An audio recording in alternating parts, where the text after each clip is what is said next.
Ano yung pinaka-proud moment para sa'yo? Yung natulungan ko po yung magulang ko talaga na maalis ko po sila sa hirap kasi nasaksihan ko po yun yung hirap po nila. Kaya nung nabibili ko na po yung gusto nila at na nabigyan ko po sila ng bahay, sobrang sarap po rin sa feeling talaga. Ikaw, ang pangarap mo sa sarili mo? Kasi tinanong kita nung pangarap mo sa family mo. Eh si Riza May. Ako gusto ko pa lang po na pag kasi po okay yung family ko, okay po ako.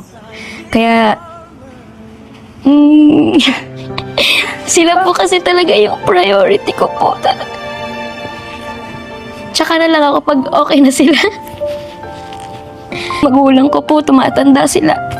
So, habang may pagkakataon po, gusto ko pong iparanas po sa kanila yung buhay po na deserve din nila kasi hindi po madali yung pinagdaanan nila nung aliit pa kami.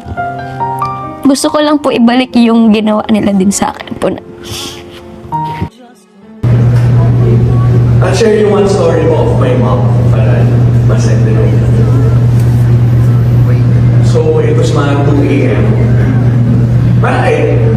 For me, it was the perfect day.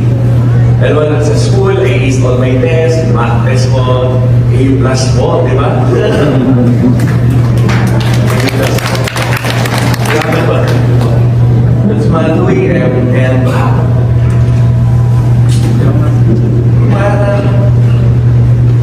it was my brother sa gitna po and my mom sa side. Saka we sleep together po eh. We're all together. Kakalabas lang po ako from the shower. And then my mom, said, "Uy, honey, let's sleep na." That's what she calls me, honey. So, honey, let's sleep na. Let's sleep na. So, parang, that time, may kuya was semi-awake na po. So, syempre nag-move siya. Because I sleep in the middle. Sa gitna po ako. So, sa side ko po si Kuya Josh and my mom sa right. So, Kuya said, "Good night, baby. Love you." Nakakatira po. And then, to my right, my mom kissed me on my forehead and said, "Good night, honey. I love you so much. Let's rest now. I'm tired." So, di ko alam po ba't special yung moment na yan. Pero, you know the feeling mo na ang saya mo in that moment. Parang pure happiness po.